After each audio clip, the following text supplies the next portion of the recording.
Boa noite, ouvintes da Jovem Pan. Bem-vindo a mais um Sextou, resumo da semana econômica no Contexto. E que semana, essa semana que foi mais curta, né? Teve feriado nos Estados Unidos de Ação de Graças na quinta-feira, diminuiu a liquidez de quase todas as bolsas do mundo. Aliás, a B3 aqui teve um volume 40% menor do que o normal. Isso aumenta a volatilidade das bolsas do mundo inteiro. Hoje, na sexta-feira, também foi Black Friday nos Estados Unidos e as bolsas lá fecharam 1 da tarde. Mas aqui no Brasil a gente pegou os ursos, foi de jeito essa semana. A bolsa subiu todo dia, segunda, terça, quarta, quinta. Vem ver, vamos olhar as bolsas aqui, ó. A bolsa subiu segunda, terça, quarta, quinta e sexta e tá terminando a semana com 4,30 de alta, aos 110.500 pontos, acima dessa marca histórica aí. O dólar, ó, outra coisa importante, antes de falar do dólar, eu quero falar do risco país. Veja que interessante, o risco país caiu bastante essa semana de novo. Aqui você tem 2 semanas, tá? Em 2 semanas o risco país tá caindo 9%, o risco país tá em 165 pontos. Isso é bastante positivo para nós. O que aconteceu a gente vai falar agora, mas a gente teve vários dados, números positivos aqui no Brasil, tá? Sem contar que teve uma entrada maciça de estrangeiro. Vamos ver o câmbio. O câmbio, como é que ele está terminando a semana? O câmbio está terminando a semana aos R$ 5,33, tá? Com 1% de queda só a ação. Por quê? Porque no começo da semana subiu, depois veio caindo, oscilou um pouco, hoje está aqui praticamente no 0 a 0. Tá? Mas na semana o dólar caiu 1%, tá fechando a semana aos R$ 5,33. O risco país que teve um pouco melhor. Bom, gente, vamos olhar para cá, vamos olhar o que foi importante essa semana. Vem para cá, minha assistente, você vem para cá. Bom, essa semana ela foi marcada, o mais importante que eu queria mencionar para vocês, marcada por touros de ouro, para tudo que é lado. Você teve touro de ouro na Coreia, teve touro de ouro nos Estados Unidos, duplo touro de ouro por lá. Você teve o Dow Jones, que bateu. O Dow Jones é um índice de 124 anos. Ele é composto pelas 30 maiores empresas listadas na Bolsa Americana. E ele bateu touro de ouro, rompeu a marca histórica dos 30 mil pontos. Ele tinha batido 20 mil pontos em 2017, quando o Trump foi eleito. E bateu 30 mil pontos essa semana, quando o Trump, a gente já vai falar disso aí, né? Pela primeira vez dá um pouco o braço a torcer e pode admitir a derrota. Aí bateu 30 mil pontos.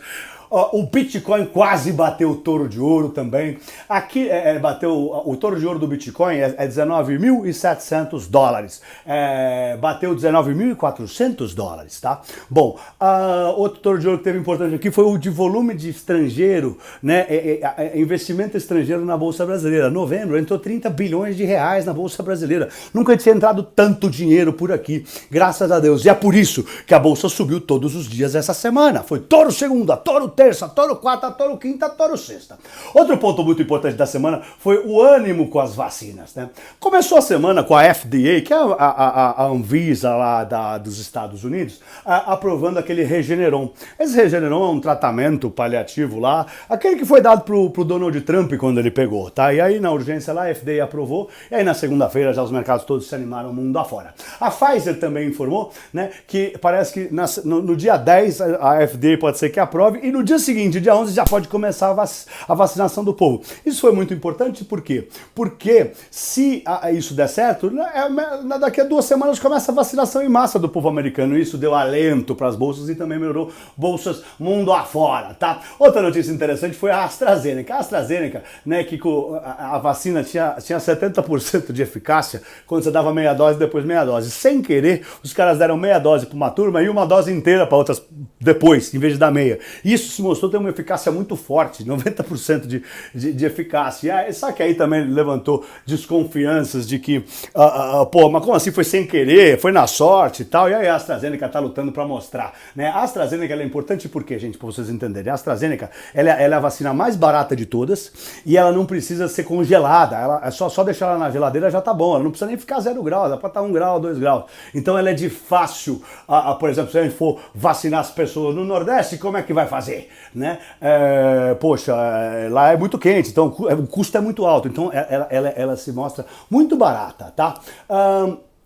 Outra coisa também muito importante, outro ponto muito importante essa semana foi, eu chamei de Trump, Biden e Yellen. Bom, o Trump surpreendeu todo mundo, né, essa semana com o Twitter, né, dizendo que tem o General Services, né, uma agência de serviços lá nos Estados Unidos, esse departamento do governo, a GSA, é o departamento que cuida de transição política, esse tipo de coisa. E é eles que tinham que falar se quem ganhou, se foi o Biden, se vai fazer a transição ou não. E tem uma moça, uma senhora, desculpe, né, Emily Murphy, né, que anunciou que daria início ao processo de transição para o Joe Biden. Né, e o Trump tuitou, né, dizendo que se a Administração Geral de Serviços tem que fazer o que precisa ser feito, né, e dando o aval para Emily Murphy, que diz que ia começar a transição. E essa transição pacífica acalmou os investidores, tá? Ontem o Trump voltou a dizer que o Biden só ganhou porque teve fraude, tá? Ele disse ainda que era cedo para falar se ele seria, né, candidato de novo em 2024, porque perguntaram isso pro Trump.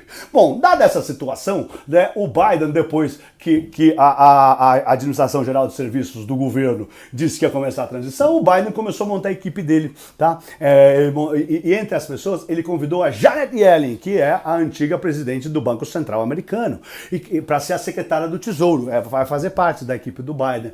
Quem não se lembra da Yellen, a Janet Yellen é uma senhora, aquela senhora de cabelo branco, ela é pró dinheiro pro povo, ela gosta de injetar dinheiro na economia para fazer a roda da economia girar. Então o mercado sentiu nela que hoje o Munich está lá brigando, não quer liberar dinheiro pro pacote, os pacotes de estímulo são o tema de todo mundo, toda hora lá nos Estados Unidos, de todos os senadores e os deputados. A Janet Yellen chega muito provavelmente para liberar dinheiro para a economia americana, e isso é bem positivo, tá?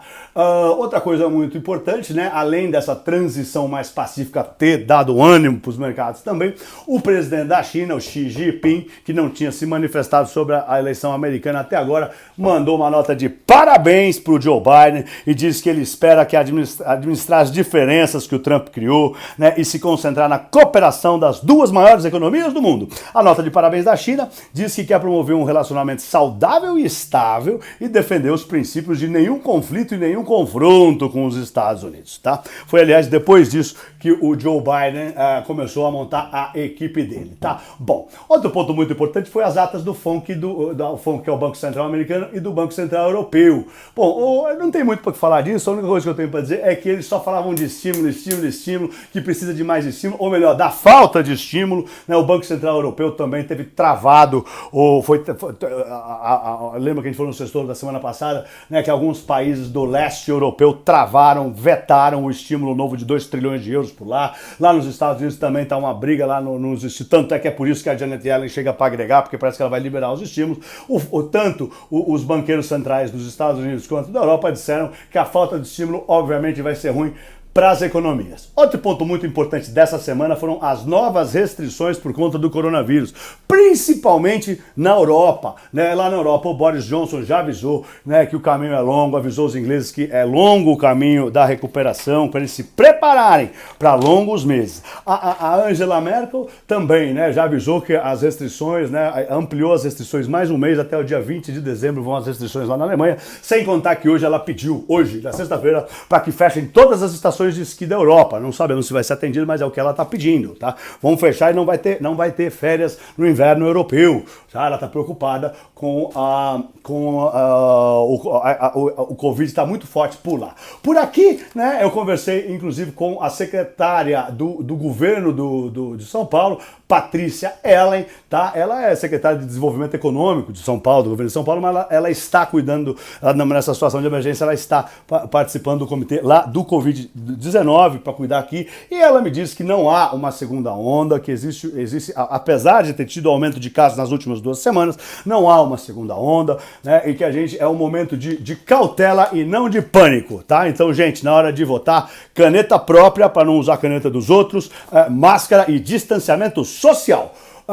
Bom, Outro ponto importante que eu acho que vale mencionar na semana são os números que saíram aqui no Brasil. Bom, saíram vários números essa semana. Saiu o CAGED, veio do a criação de 395 mil empregos de carteira assinada. Isso foi bastante importante, é bom, traz alento, tá? A arrecadação federal foi 154 bilhões de reais, foi bem acima do esperado. Isso foi bom também. Outra coisa importante foi o déficit. O déficit do governo foi 3,6 bi. A expectativa era que viesse 20 bilhões de déficit, ou seja, foi um número muito positivo, né? O que preocupa aqui no Brasil é a inflação, tá? O IGPM pegou com força, tá quase 22%, saiu o mês passado, veio alto, né? Então tá com quase 22% no ano, é algo muito forte, e daqui a pouco ele começa a contaminar o IPCA e outros índices também. O que saiu aqui também hoje saiu, foi o PNAD contínuo, né, que são os dados do desemprego, e vieram meio alto, vieram 14,6%, antes da pandemia era 12%, tá? Então o dado do desemprego tá ruim aqui no Brasil. Bom, outra coisa importante que eu gostaria de falar são os números lá fora. Lá fora também saíram vários números importantes, principalmente eu quero falar do PMI, saiu o PMI de serviços dos Estados Unidos e o PMI da indústria. Os PMIs, eles são pesquisas que medem a temperatura das economias. A economia está expandindo, a economia está encolhendo, né? E lá mostrou os Estados Unidos a economia está crescendo mais do que a gente achava. O PMI de serviços veio 57,7%. O PMI da indústria veio 56%. Acima de 50 é positivo. Ele é um índice de difusão que vai de 0 a 100. Né? Então, acima de 50 é bastante positivo. Tá? Então, tanto o PMI de serviços, que é muito importante, o serviço é uma parte muito importante do PIB, né? Quanto o PMI da indústria, que mostra como se a indústria está crescendo ou não, ambos PMIs vieram bem positivos. Na China também saiu um número muito importante hoje, né? Que disse que aumentou o lucro das empresas chinesas, das indústrias, aumentou mais de 28%, né, no mês passado, mês de outubro, desculpe, né, o maior salto em 10 anos, é uma coisa muito forte, tá? Então, isso também trouxe alento e foi bom para as bolsas, né? Uma coisa que eu queria mencionar, que não está aqui, que não diz respeito a esses pontos, mas é importante, é que o volume de BDRs na nossa querida B3 aumentou e aumentou com força. O volume de BDR aumentou 80%, está operando mais de 200 milhões de reais de BDR por dia. Depois que eles abriram para as pessoas físicas, os BDRs aumentaram bem. Bom, o volume de BDR aumentou bem. Agora vamos falar sobre a semana que vem. O que tem para a semana que vem? A semana que vem é a semana dos PMIs, que vão medir as temperaturas da economia em tudo quanto é lugar. Só lembrando, quando eu escrevo em vermelho, é China, verde, Brasil, preto, zona do euro, azul, Estados Unidos. Então, na China vai sair o PMI da indústria, aqui no Brasil vai sair o PMI da indústria e vai sair a balança comercial, que é importante também. Lá na zona do euro vai sair o PMI da indústria, né, vai medir a temperatura da indústria lá na zona do euro. Está aquecendo ou está esfriando? Essa semana é muito importante, tá? Vai sair muitos dados sobre as economias lá fora. Vai sair o PMI da indústria dos Estados Unidos também. Aqui no Brasil vai sair o PIB do terceiro trimestre, sempre lembrando que o PIB é muito mais complexo, é sofisticado, então sempre é um número, como disse o ministro Paulo Guedes, é um som distante, tá? Que até organizar todos os dados do PIB demora, por isso que é distante, tá? Vai sair aqui no Brasil também o PMI composto, nossa, vai sair da indústria, vai sair o PMI composto, vai sair o PMI de serviços, tá? E vai sair também o auxílio-desemprego dos Estados Unidos, o Initial Jobless Claims, que é toda quinta-feira sai. Mas o que vai sair de importante? Vai sair o dado mais importante do mundo para o mercado financeiro. Vai sair o Payroll, que é o relatório do emprego dos Estados Unidos.